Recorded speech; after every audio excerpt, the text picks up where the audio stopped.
Bonjour à tous, j'espère que vous vous portez bien où que vous soyez. Aujourd'hui, j'ai le plaisir de vous introduire à un nouveau concept qui est celui d'une émission hebdomadaire de l'Université Mohammed VI Polytechnique. Une émission que nous avons baptisée The Pro I Want to Be et qui a comme objectif de découvrir la panoplie des métiers relatifs aux formations à l'université. Je suis Khawla Abdenouri, étudiante en deuxième année master spécialisée en sciences des données et aide à la décision au département Al-Khawarizmi à l'université Mohammed VI. Je laisse la parole à mon camarade pour se présenter. Bonjour, mon nom c'est Mohamed Loum, je suis sénégalais, je suis étudiant à l'école des sciences de l'agriculture, de la fertilisation et de l'environnement ESAF, en master 2 de biotechnologie et agrobiosciences. Pour notre première émission aujourd'hui, nous avons le plaisir d'accueillir le professeur Ahmed Ratnani et le professeur Chahiri Ikram, que nous remercions vivement de leur présence et que nous invitons à se présenter et à partager avec nous la thématique de l'épisode 1 de l'émission The Pro I Want to Be. Merci beaucoup. Je vous remercie pour l'invitation. Je suis Ikram Chahiri, professeur à l'Université Mohammed VI Polytechnique. Je travaille dans le domaine de l'intelligence artificielle, plus précisément dans le machine learning, et je fais partie du groupe de recherche MSDA qui est Modeling, Simulation and Data Analysis. Bonjour tout le monde, merci pour l'invitation, Khawla, Mohamed. Moi c'est Ahmed Ratnani, enseignant-chercheur à l'Université Mohammed VI Polytechnique. Je fais partie aussi du département Modeling, Simulation and Data Analytics. Je suis mathématicien appliqué et informaticien, et en même temps, je dirige le centre Al-Khawarizmi. Merci, professeur, pour vos présentations respectives. En guise d'introduction, est-ce que vous pouvez nous introduire la notion d'intelligence artificielle et de mathématiques appliquées et la relation qui peut exister dans ces deux disciplines? Donc, pour introduire l'intelligence artificielle, c'est vrai que c'est un mot qu'on entend parler beaucoup ces derniers temps. Et pour faire bref, l'intelligence artificielle, c'est une science qui regroupe plusieurs disciplines, plusieurs domaines, notamment les mathématiques appliquées, l'informatique, l'électronique, la robotique. Et toutes ces disciplines, tous ces domaines, ils ont le même objectif, qui est de créer des algorithmes qui sont capables qui permettent aux machines, et ce que je veux dire par les machines, ça peut être des téléphones, ordinateurs ou même une voiture, qui permettent à ces machines de faire des tâches qui, en principe, étaient exclusivement réalisées par des hommes. Et donc l'intelligence artificielle... Ou des femmes, bien sûr. L'homme avec un grand H. Donc la relation entre l'intelligence artificielle et les mathématiques appliquées, c'est une relation très corrélé, on va dire, si le mot me permet. Et c'est très lié, vu que les algorithmes qui permettent à ces machines de prendre des décisions, c'est des algorithmes qui ont comme base des basiques de mathématiques appliquées. Donc, je ne sais pas, professeur, si vous voulez rajouter autre chose à la définition. Donc, effectivement, en fait, pourquoi les mathématiques interviennent et comment elles interviennent, en fait, alors qu'on est en train de parler, entre guillemets, d'intelligence artificielle et on pense plutôt à des robots lorsqu'on imagine, en fait, l'intelligence artificielle. Le propre des mathématiques appliquées, c'est de donner ou des mathématiques au sens large, c'est de donner des fondements, une raison, ou disons des raisons pour expliquer que ce qu'on est en train de faire a du sens et qu'il est justifié par un raisonnement derrière. Lorsque j'utilise par exemple un algorithme de machine learning ou de réseau de neurones pour trouver des fraudes dans un système par exemple de paiement à la carte bancaire, je dois être capable de justifier mathématiquement comment est-ce que j'arrive à ce résultat-là. Il ne suffit pas juste de donner un nombre ou plusieurs nombres au hasard. Donc la définition en fait de ces valeurs-là ne peuvent pas être extraites du cadre dans lequel on les utilise. Même si ce sont juste des nombres, mais un nombre, une valeur donnée pour le marché de l'emploi n'est pas la même chose que, comme je l'ai dit, dans la fraude bancaire.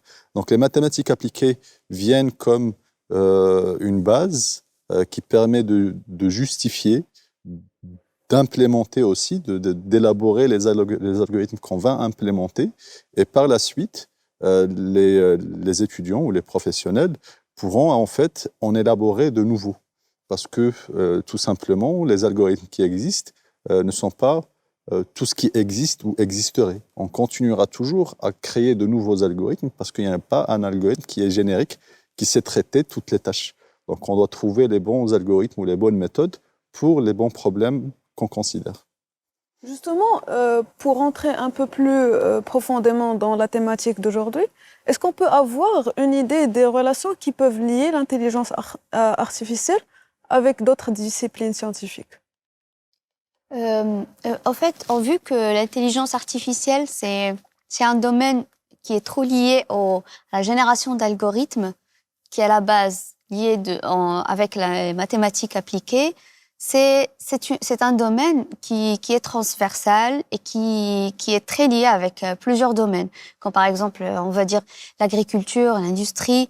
La relation qui lie le domaine de l'intelligence artificielle avec ces autres domaines sera que l'intelligence artificielle, elle permet à ces domaines de se développer. Et grâce à la génération qu'on connaît dans nos jours, la génération massive des données, l'intelligence artificielle est considérée comme un outil qui permet de développer et de mieux gérer n'importe quel autre domaine en liaison avec la data. Du point de vue en fait mathématique appliquée, mais c'est aussi vrai en fait par rapport à l'intelligence artificielle, ces deux disciplines s'inscrivent vraiment dans la transversalité. C'est même le propre de leur existence. Si on a créé l'intelligence artificielle ou si on a développé les mathématiques appliquées, c'est pour qu'elles soient appliquées et non pas pour qu'elles évoluent dans un monde parallèle où ils n'ont pas à être utilisés. Donc ce sont fondamentalement des sciences qui sont là au service d'autres sciences. Ça peut être la biologie ou la chimie ou autre, ou de la physique aussi, ou l'astrophysique, mais ils sont là vraiment pour être appliqués. Donc on les verra de partout. C'est à l'interface des différentes disciplines, dans les différentes sciences en fait. Ça peut être aussi dans la littérature, ou même pour disons, des sciences juridiques aussi. On trouvera toujours en fait des applications, des mathématiques appliquées et de l'informatique. Et de l'intelligence artificielle, bien sûr. Justement, dans ce même sillage de data science, est-ce qu'on peut affirmer qu'un data scientist est une personne qui est spécialisée en intelligence artificielle? Je te laisse peut-être, Ahmed, commencer. Alors, je dirais que, bien sûr, on a besoin, par exemple, si on parle plutôt recherche, on a besoin de personnes qui sont spécialisées dans le domaine. Donc, cette personne n'aura pas forcément besoin de connaître les domaines d'application. Son job serait d'améliorer les modèles prédictifs qui sont implémentés, ou peut-être aussi assurer la partie IT qui est associée à une transformation digitale. Mais si on regarde d'un autre point de vue, on regarde quelqu'un qui est plutôt à la frontière sur les applications, cette personne-là doit en même temps maîtriser l'application ou avoir des connaissances assez profondes du domaine d'application, mais en même temps des connaissances assez profondes sur l'intelligence artificielle, les modèles qui existent. Justement, juste pour rajouter un petit point, quand on parle de l'expertise dans l'intelligence artificielle, personnellement, mais c'est vraiment mon avis, je crois que être expert en intelligence artificielle, c'est comme sous-entendre qu'on est expert dans toutes les disciplines qui fait de la science de l'intelligence artificielle elle-même, ce qui n'est pas vraiment, pour le moment, je crois, possible.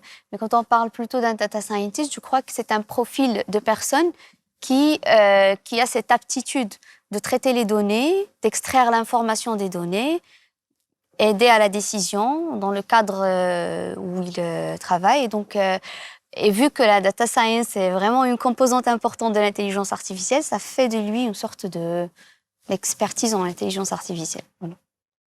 Merci beaucoup. Pour continuer, déjà, on a commencé avec une certaine connexion entre l'intelligence artificielle. Maintenant, est-ce qu'on peut savoir, ou bien on peut avoir des cas d'application de l'intelligence artificielle et des mathématiques appliquées dans un domaine comme l'agriculture, par exemple? Actuellement, il y a pas mal d'exemples de l'application d'intelligence artificielle, notamment dans notre vie quotidienne, ne serait-ce que, par exemple, le téléphone qui se déverrouille une fois il te regarde, c'est de l'intelligence artificielle. Après, c'est vrai qu'il y a pas mal de domaines qui sont un petit peu plus avancés que les autres dans l'application de l'intelligence artificielle, notamment l'agriculture, qui est aussi parmi les domaines qui commencent à générer des résultats, à appliquer l'intelligence artificielle. Comme par exemple, on regarde, on trouve, il y a pas mal d'applications qui permettent, grâce à un algorithme d'intelligence artificielle, aider à diagnostiquer si une plante elle est malade ou pas. Bien sûr, grâce à l'IoT qui permet de connecter pas mal de composantes dans une ferme, à gérer d'une manière un peu intelligente la ferme. Voilà, il y a aussi le domaine médical qui aussi connaît pas mal d'avancements et d'applications de l'intelligence artificielle. Je rajouterais peut-être l'exemple des sols fertilisants en Afrique, qui est un sujet très important pour lequel l'université s'est placée, ainsi que l'OCP. Donc, ce projet, en fait, vise à comprendre vraiment, du point de vue génomique, les plantes qui existent en Afrique et les sols associés. Et donc, c'est un travail qui est, encore une fois, très appliqué, le domaine d'application étant l'agriculture au sens large, mais ça fait intervenir des biologistes, des informaticiens et des mathématiciens. Donc, les applications, comme l'a mentionné Ikram, certains domaines sont plus avancés que d'autres, parce que ça dépend aussi de l'industrie visée. Et il y a aussi, en fait, des fois, le changement dans certains domaines, dans certaines industries, est beaucoup plus lent que dans d'autres. Certaines industries s'apprêtent beaucoup mieux aux transformations, entre guillemets, digitales que d'autres. N'empêche que l'agriculture est l'un des axes qui va avoir une progression énorme dans ce domaine, surtout pour un continent comme l'Afrique, parce qu'on le sait très bien, une des crises qui nous attend est la crise alimentaire. Et pour faire face à cette crise-là, il faut qu'on arrive au point où chaque agriculteur a derrière lui, en fait, une équipe de recherche qui l'aide, sans que cette équipe soit physiquement là. Mais cette équipe, en fait, elle est là à travers les outils informatiques qui ont été développés. Justement, devant cette panoplie d'activités pour les gens de l'intelligence artificielle, on a tendance de croire que les gens de l'intelligence artificielle ont souvent beaucoup de choix concernant leur carrière. Est-ce qu'on peut avoir une idée des métiers qui se présentent devant un étudiant ayant suivi une formation d'intelligence artificielle? Je dirais que une fois encore, les métiers seront fortement corrélés ou liés au type de formation que cet individu a reçu. Si nous parlons d'un profil qui a étudié ou il a eu l'expertise de l'intelligence artificielle d'un point de vue statistique, mathématique appliquée, là on parle plutôt d'un profil de data scientist ou ingénieur machine learning ou data analyst ou data engineer. Donc il y a pas mal de métiers liés à la data. Si c'est une personne qui a plus un profil appliqué dans le IoT, mais par exemple, ça peut être un ingénieur des systèmes embarqués ou IoT ou autre. La même chose, si c'est une formation plus axée côté computer science, informatique, ça va générer des profils ou des métiers liés à l'application de l'intelligence artificielle dans la partie du développement ou des développeurs plus axés dans la partie de l'intelligence artificielle. Si on regarde un peu l'histoire, encore une fois, et l'arrivée des ordinateurs. Avant, plusieurs métiers, en fait, n'avaient pas besoin d'utiliser un ordinateur. Alors que maintenant, on voit que les ordinateurs sont présents dans beaucoup de métiers. Et c'est en fait la direction qu'on est en train de prendre par rapport à l'intelligence artificielle. On sera tous des utilisateurs de l'intelligence artificielle à un degré ou un autre, que ce soit un agriculteur ou un aide-soignant ou même juste un vieillard chez lui à la maison. Il sera un utilisateur de l'intelligence artificielle. Maintenant, concernant le métier, qu'est-ce que ça veut dire? Ça veut dire qu'en fait, à peu près tous les domaines d'application auront recours à l'intelligence artificielle. Et ils auront recours à cette intelligence artificielle pour une raison très simple, parce que il y a eu une émergence de tout ce qu'on appelle unités de calcul ou IoT, des systèmes de IoT, des capteurs, qui nous permettent de récolter énormément d'informations. Et ces informations, on doit être capable maintenant de les traiter. On a les modèles pour les traiter, on a aussi maintenant la puissance des calculs pour les traiter, donc normalement, c'est possible. Ça va impliquer plusieurs choses. Ça va impliquer un ensemble de métiers qui sont déjà soit existants, soit des métiers qui vont voir le jour très bientôt et qui vont devoir en fait s'insérer dans cette chaîne pour, in fine, permettre à une personne lambda ou à un expert de pouvoir tirer profit de l'intelligence artificielle. Et donc, il y aura toujours ces trois composantes qui vont être un peu dominantes dans ce choix de définition du métier. Ça va être soit de l'informatique, soit des mathématiques appliquées, donc là c'est plutôt les modèles, l'algorithmique qui est lié, etc., ou le domaine d'application. Ça, c'est vraiment les trois composantes qu'on verra toujours présentes dans la définition d'un métier, et la définition du métier est donc contrainte par un poids entre ces trois axes-là. Pour rester dans la même perspective, pouvons-nous savoir le rôle d'un spécialiste en machine learning dans une entreprise ou une organisation? Un spécialiste en machine learning dans une entreprise, c'est... quand on parle d'un spécialiste de machine learning, ça veut dire que c'est un profil d'une personne qui a assez de bagages, qui lui permet de traiter les données et du coup extraire l'information de ces données. Et donc je pense que le rôle de cette personne, que ce soit un data scientist ou un ingénieur, plusieurs différents métiers, ce sera de créer l'impact, de pouvoir appliquer et de faire servir ses connaissances à extraire l'information et d'aider à la prise de décision de telle façon de pouvoir extraire assez d'informations des données et les analyser, de générer par exemple des prédictions et ainsi de suite.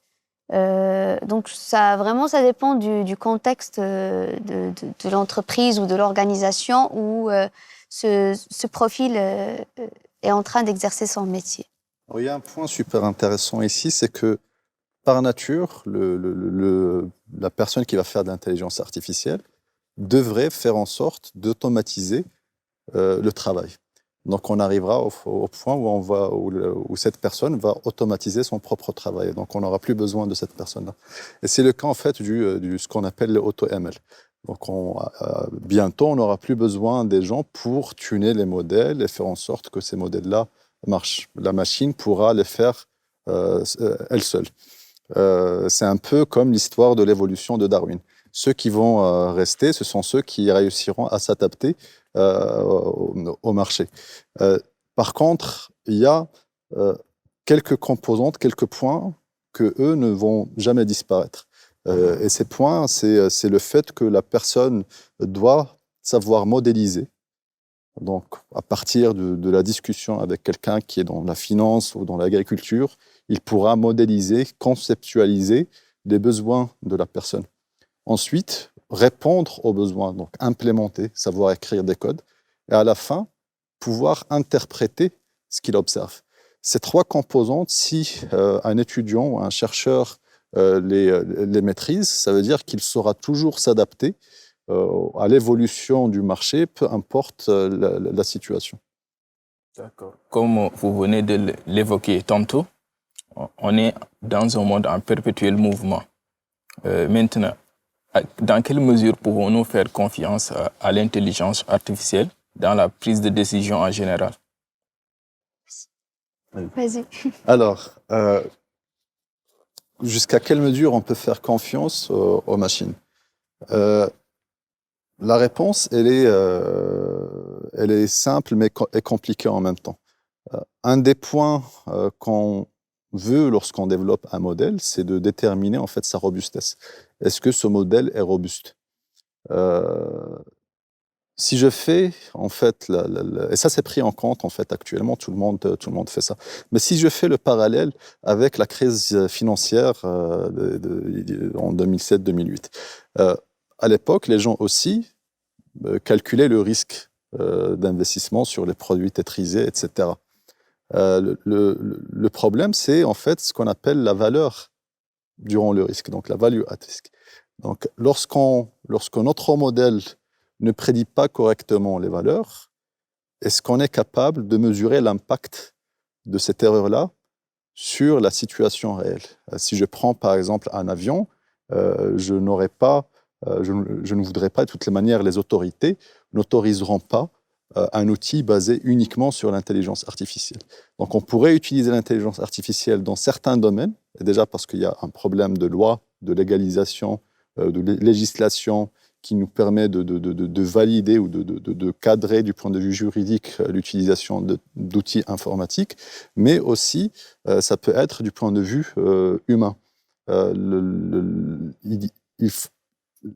L'outil intelligence artificielle jusqu'à maintenant, il faut le concevoir d'abord comme étant quelque chose qui nous permet de gagner du temps, d'être plus productif, parce que c'est quelque chose qu'on aurait pu faire, disons, avec notre cerveau. Ça prendrait juste du temps. Un ordinateur, il est capable de traiter beaucoup d'informations très, très vite. Mais surtout, l'intelligence artificielle, elle est là pour nous aider à prendre des décisions. Mais il faut toujours prendre en compte qu'il y a la possibilité de faire des erreurs et que les modèles d'intelligence artificielle sont entraînés sur le passé et ne sont pas là pour prédire le futur. Ils sont là pour extrapoler le passé vers le futur. Donc, il n'y a pas de prédiction proprement dite. On ne sait pas faire de la prédiction, en fait, à moins qu'on ait une fonction déterministe, une fonction x au carré. On sait quelle est la valeur qu'on va avoir. Mais en général, la notion de prédiction, c'est un concept, malheureusement, qui a été beaucoup énoncé de partout, avancé comme étant quelque chose que l'intelligence artificielle ou les maths sont capables de faire.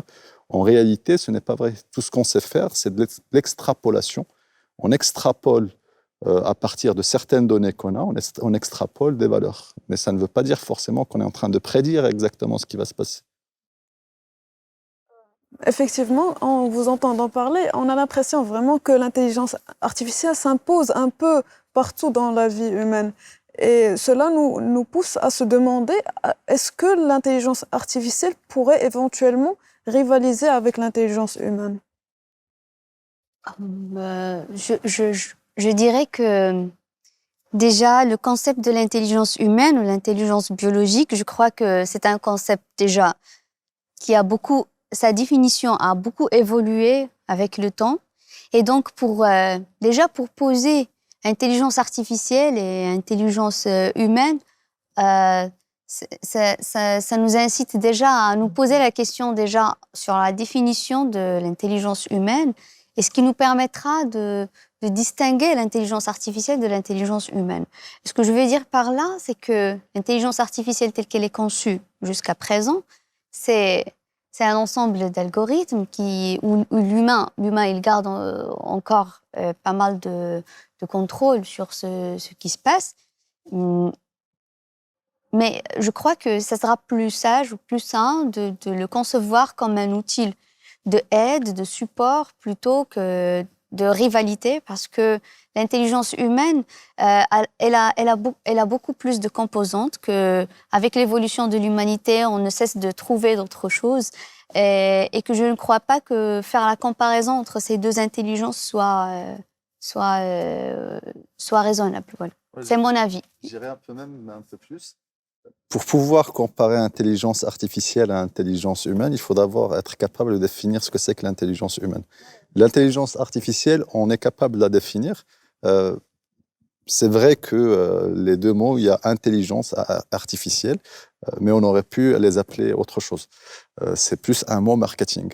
Intelligence artificielle, c'est, comme on l'a dit, un ensemble d'algorithmes qui permettent d'extrapoler certaines valeurs, une régression linéaire, le fait de prendre juste une ligne droite pour voir les points qui sont les plus proches, ça fait partie de l'ensemble de ces algorithmes-là. Mais en soi, ce qui est prédominant dans cette intelligence artificielle, c'est cette faculté à faire beaucoup de calculs très vite. Et donc, ça veut dire que même des algorithmes qui sont résoudre un système linéaire, on pourrait les interpréter comme de l'intelligence artificielle. Donc, on a toujours su faire de l'intelligence artificielle avec les ordinateurs, c'est pas nouveau. C'est juste que maintenant, on les applique sur des choses qui nous concernent tous les jours.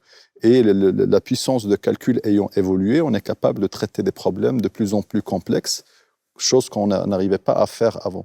Donc, il y aura jamais en fait de concurrence entre l'intelligence artificielle et l'intelligence humaine, tout simplement parce qu'on n'arrivera peut-être jamais à définir ce que c'est l'intelligence humaine. Et alors que l'intelligence artificielle, elle est bien définie, c'est bien cadré, on sait la réduire entre guillemets par cette définition-là. Merci, professeur, pour votre réponse. Et en guise de supplément pour les intéressés du domaine, quelles sont les bases et prérequis pour en fait se former en intelligence artificielle? Et est-ce qu'on a nécessairement besoin d'être un informaticien ou un diplôme pour en fait commencer à se former? Donc, il y a en fait maintenant beaucoup de formations en ligne qui permettent à n'importe quelle personne de s'initier et d'être un utilisateur, disons, des techniques de l'intelligence artificielle. Je dirais même, dès le primaire, dès le collège, un étudiant, un enfant, un adolescent, maintenant est capable aussi de créer des petits programmes, de créer des robots qui vont faire certaines tâches particulières. Mais après, évidemment, si on veut des gens qui vont monter en compétences, qui vont être experts et qui vont avoir un vrai impact dans la prise de décision, il y a certains prérequis, il y a une certaine formation à suivre. Traditionnellement, il y a la formation la plus commune, c'est plutôt une formation à base d'informatique. C'est ce qu'on va retrouver en fait un peu partout. La démarche qu'on a entreprise au sein de Al-Khwarizmi, c'est plutôt une approche du côté des mathématiques appliquées. Ce qu'on veut, c'est des gens qui vont être en fait le complémentaire de ces informaticiens, des gens qui vont être capables de comprendre les algorithmes, les méthodes, les modèles utilisés et même en développer de nouveaux, mais aussi des gens qui vont être capables de modéliser, d'implémenter et d'interpréter. Donc il faut imaginer que, in fine, pour avoir un réel impact, un data scientist seul n'est pas forcément suffisant. Il faudrait imaginer plutôt une équipe de personnes qui travaillent ensemble, et ça dépend bien sûr des domaines. Et dans certains cas, on a besoin de ces gens-là qui sont capables de faire l'interface entre, disons, l'informatique et ce qu'il y a de l'autre côté, qui est en fait l'application, comme je l'ai mentionné tout à l'heure, et les mathématiques. Justement, puisque vous en parliez, quelle est la contribution de l'Université Mohammed VI dans l'évolution de cette science? Pour l'évolution de l'intelligence artificielle, moi je dirais que l'Université Mohammed VI Polytechnique était parmi les premières institutions qui a pris connaissance de l'impact et de l'importance de ce domaine et surtout du développement de ce domaine pour le continent africain. Donc, une réflexion a été menée sur ce sujet déjà par l'organisation d'un forum sur l'intelligence artificielle pour l'Afrique, qui a été organisé avec l'UNESCO, où plusieurs experts du monde entier ont mené la réflexion sur comment peut-on développer l'intelligence artificielle pour le continent africain, c'est quoi les challenges, quelles sont les différentes limitations de cette nouvelle science qui qui est le futur, on va dire, qui est une science du futur. À part cela, donc, l'université, elle soutient le développement et elle le met dans le cœur de sa vision globale et elle soutient les chercheurs de ce domaine via l'encouragement de la recherche appliquée dans ce domaine, qui permet à tout chercheur d'appliquer, de toucher et de sentir vraiment l'impact de ses recherches et de faire sortir cette intelligence artificielle et de créer vraiment cet impact autour de lui, que ce soit dans des domaines comme l'agriculture, la santé, l'industrie. Et aussi via la formation que je crois, professeur, tu peux en parler un petit peu Bien plus. sûr. Merci Ekram. Donc effectivement, si on regarde en fait la genèse de l'UM6P, elle a été fondée sur la recherche appliquée. Et ça a été créé d'une façon top-down. Donc on commence de la recherche, à partir de là, on va créer les formations qui vont alimenter cette recherche, et puis après on descend encore plus bas. Si on prend cette perspective, ça veut dire qu'en fait l'université se place comme étant un intermédiaire, un catalyseur entre la recherche dite plus fondamentale, et donc le monde académique public, que ce soit au Maroc ou en Afrique, mais aussi de l'autre côté les industriels. Donc le but, c'est vraiment de faciliter la transition entre ce qui se passe dans le monde académique d'une manière générale et l'industrie, et aussi que l'académie soit drivée, motivée par les besoins des industriels. Donc, ce qui veut dire qu'en fait, la formation doit être pensée et repensée à chaque fois en fonction des évolutions, des changements, des challenges qui nous attendent et auxquels on doit faire face. Et bien sûr, à côté de tout ce que offre l'université, que ce soit côté formation donc initiale ou exécutive, donc continue, et aussi doctorale, pour appuyer vraiment cet esprit qu'en fait la data science ou l'intelligence artificielle est devenue maintenant une composante que tout scientifique devrait connaître. De la même manière que les gens, il y a une dizaine d'années ou vingtaine d'années, les personnes se sont mises à utiliser Word et Excel. Maintenant, en fait, tout le monde doit être capable d'appeler des modèles et de faire des petits modèles, des analyses de données, etc. Parce que ce sont ces gens-là qui vont faire, en fait, qui vont être à l'interface avec des gens qui sont plus experts du domaine et qui pourront pousser le sujet encore plus loin.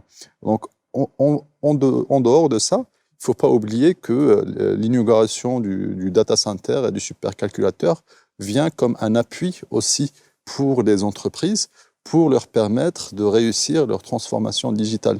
Parce que, bien sûr, qui dit récolte de données et de données massives, parce que maintenant, comme je l'ai dit, on a beaucoup de capteurs, de senseurs qui sont de partout, donc on récolte énormément d'informations.